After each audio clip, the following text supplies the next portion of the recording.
who say men don't commit. There's a Mm, big thing that men are not committing today. yeah, And there has been a change in generational thinking yeah, in that, the time, there was a clear position for male and female. yeah, Now that has changed, as you can see, finances, responsibilities. I think the roles and expectations and societal expectations have changed. yes, And it's impacting a lot of relationships, particularly mature relationships, yeah, those who are wanting to find love again. yeah. Um, I don't know, what would you say with all that stuff? Do you think that that's Um, quite clear in your work? I think we have to reap what we have sown in our society, and you need to remember, for decades, for example, there was a perception of what femininity is and what masculinity is. There's something Mm, of attempts in the past to make us all unisex, when actually, from cavemen days, there is masculinity and there is femininity, and they're quite separate and unique things, but we try to bring them together. And so we've gone through decades of reforms or attempts by society. For example, women wanted so much more independence. Men tried to break out of and unshackle and I guess find their feminine self, etc. But at the risk of what? Is there something of their masculinity? We just have had so many different things going on in society over different decades that we've had to try and adapt to what the culture is calling us to be and to do. I don't just say that mm, for men, I say that for women. And we've sort of lost our identity.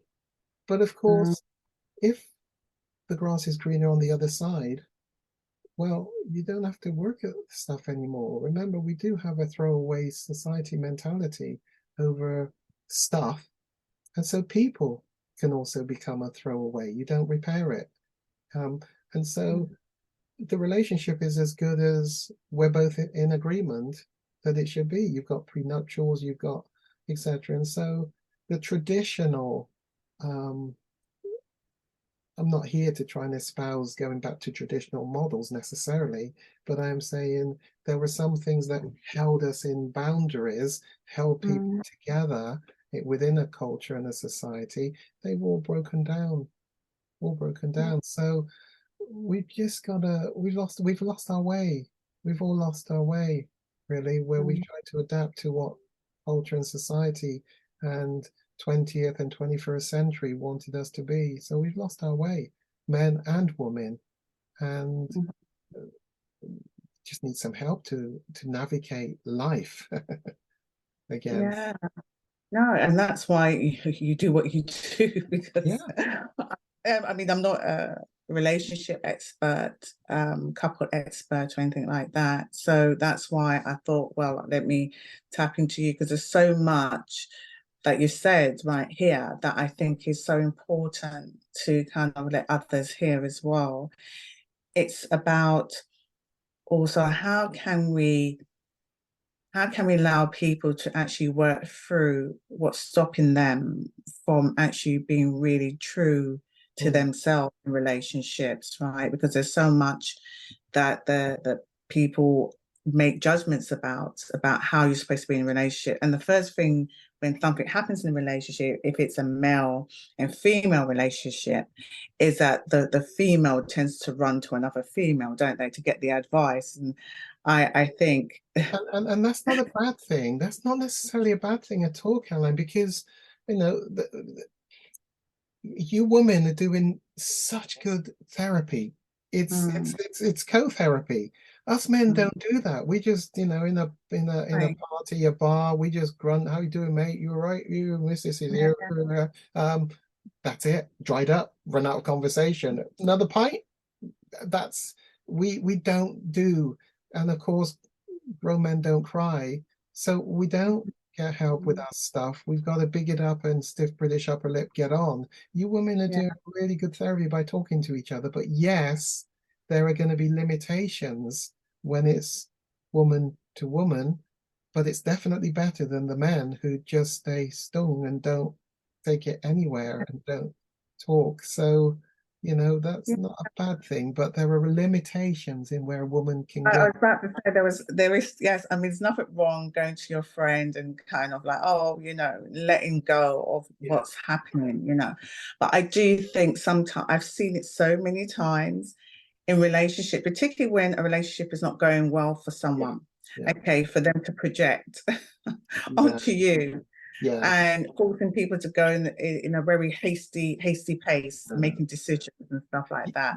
You And need so that's, I think, independent. Yeah, you need an independent input, but a lot of us don't want to share our stuff with these busybody therapists. And actually, I was one of them. I'm a black man. I ain't taking my stuff. Any Freud can unravel me. I'm a complex being. Now, that was my defense stuff, of course. yes, yes, yes. That was pure defense to avoid going. But actually, you Uh-huh. need some independent input, Mm, ladies, men.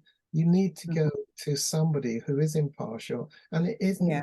just a pastoral, ministerial, cup of coffee, armchair type chat. It really does need therapy. Why? Because, um, Caroline, the past has its tentacles in our present, and it's going Mm, on to impact our future.